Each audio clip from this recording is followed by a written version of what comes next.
In an Estonian high school where students are playing basketball, a boy named Joseph struggles to perform well, facing insults and bullying from his friends. When he finally has a chance to score, he panics due to their taunts and misses, leading to further bullying from his teammates. In the locker room, the other students mock his appearance. One student begins to bully him by forcing him to take a shower first. Eventually, they undress him and lock him in the girls' changing room. They stand up for him and help him get out, but the boys, particularly Anders, argue with Casper for leaving the door closed. After class, Casper speaks to Riina and Thea and learns about a party at Riina's house. He stops Thea to discuss the incident, but she expresses her disappointment in him, saying that what happened was unacceptable, and then she walks away. At home, Joseph's father, a former military man, was cleaning his gun and asked Joseph if he wanted to join him for shooting practice. However, Joseph's mother intervened, and Joseph explained that he had other commitments. When his father inquired about the school, Joseph pretended everything was fine. His father then handed him $500 and left for shooting training. Meanwhile,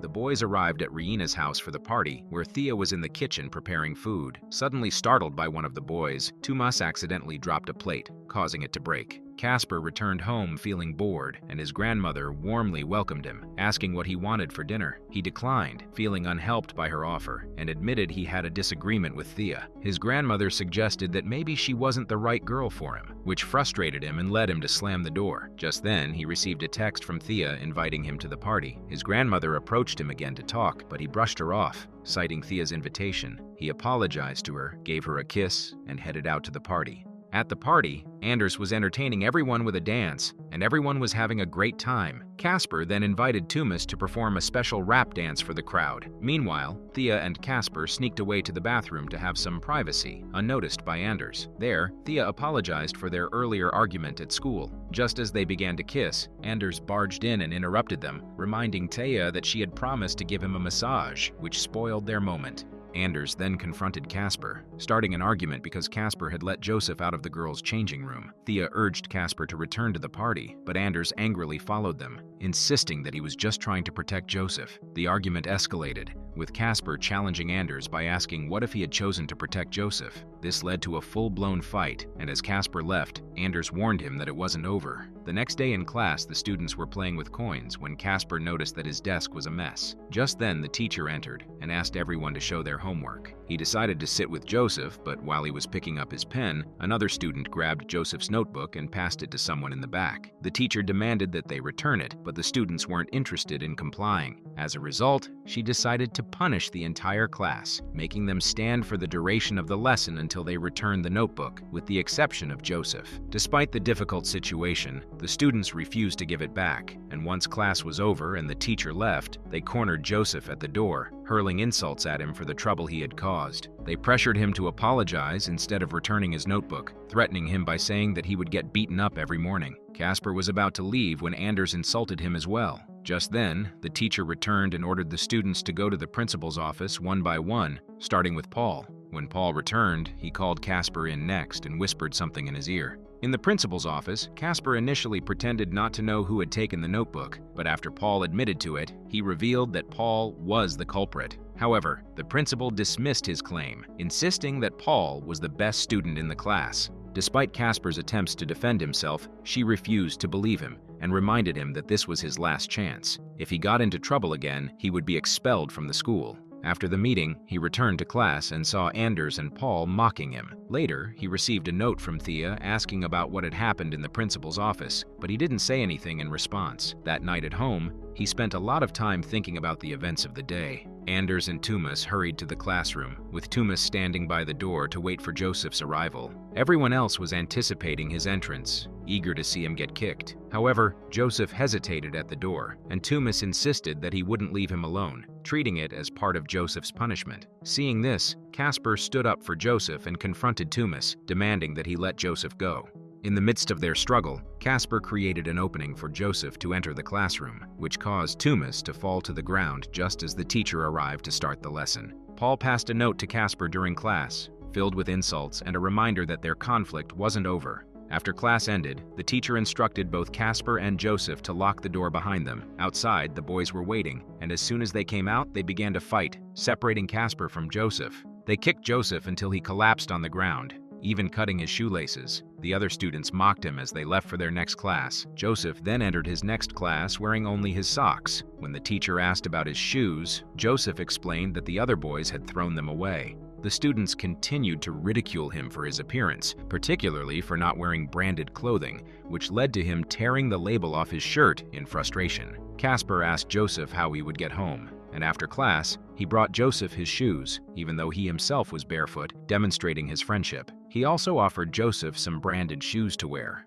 Later, Casper went to see Thea, who inquired about his friendship with Joseph. He admitted that he couldn't stand by and watch Joseph being bullied mercilessly. When Casper got home, his grandmother asked where he had been. He explained the situation, but she revealed that she had received a call from the school regarding Joseph's notebook. Despite Casper's attempts to clarify, she informed him that she had already heard enough from the school administration about his misbehavior. Meanwhile, Joseph's father came into his room and asked about Casper. Joseph firmly stated that Casper hadn't done anything wrong. When his father pressed him angrily for more information, Joseph explained that the entire class was mistreating him. His father had difficulty believing that everyone in the class was involved and began to blame Joseph for not standing up for himself. He insisted that as his son, Joseph should be able to fight back, emphasizing that a man who fails to defend himself will eventually be seen as a loser.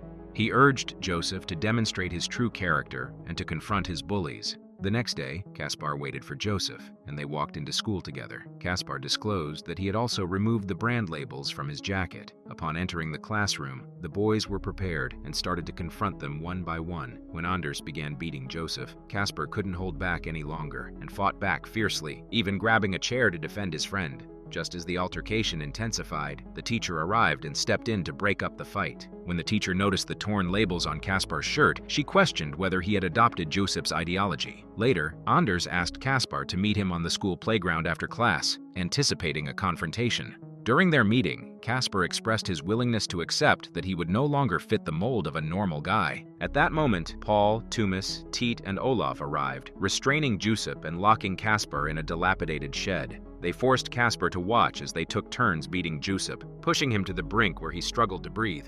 Before leaving, Anders cautioned Caspar that if he persisted in defending Joseph, it would only lead to Joseph experiencing even worse treatment. Later, Joseph came to visit Caspar at his apartment complex and asked him to stop intervening on his behalf.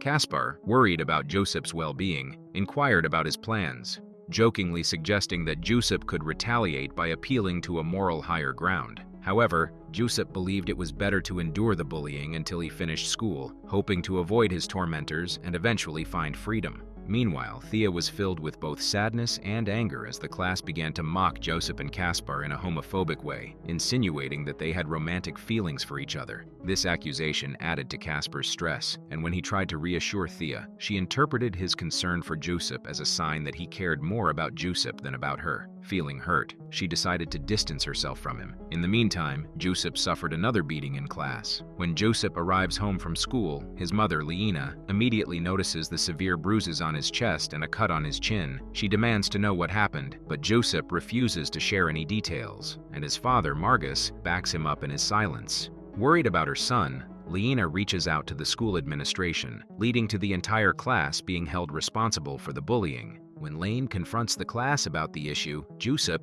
afraid of the repercussions, runs home in tears. Once he is back, Margus encourages Joseph to assert himself and teaches him a fighting technique, demonstrating a different kind of punch to help him defend himself. In an act of revenge, the class organizes a gathering at the beach and deceives both Caspar and Joseph into attending by sending them fake emails that appear to be from each other. When they arrive, the group pressures Thea to publicly tell Caspar that she is no longer his girlfriend, which infuriates him. In a fit of rage, Caspar attacks Anders, knocking him to the ground. However, during the struggle, Anders pulls out a knife. The situation quickly escalates as the group coerces Caspar into performing a sexual act on Joseph at knife point, capturing photos of the incident while keeping the weapon hidden from view. Afterward, Caspar, deeply traumatized, becomes physically ill and vomits, while the other classmates walk away, leaving him and Joseph alone on the beach. Determined to take revenge, Joseph stealthily steals 2 pistols, a sawed-off bolt-action rifle, and ammunition from his father Margus's gun safe while Margus is asleep.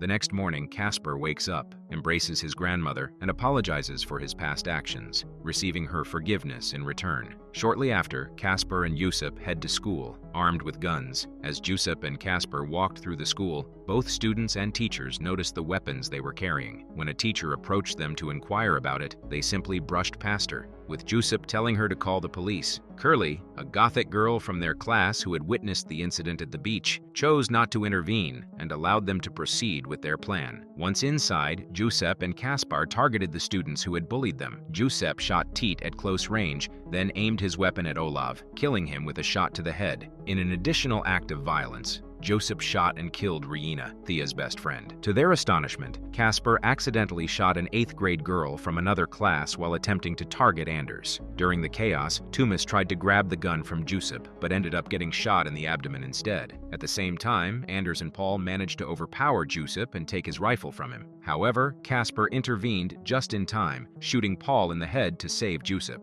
As Anders attempted to flee, he was shot in the shoulder. Caspar tried to shoot him with a pistol that had already run out of bullets, but Joseph quickly stepped in and executed Anders himself. Afterward, Joseph approached Thea intending to kill her, but Caspar intervened and decided to spare her life. In a tense moment, Joseph and Caspar stood facing each other, each pointing a gun at their own heads. They agreed to end their lives together after counting to 3. Joseph pulled the trigger and died, leaving Caspar still standing there with his gun aimed at his head, his fate uncertain.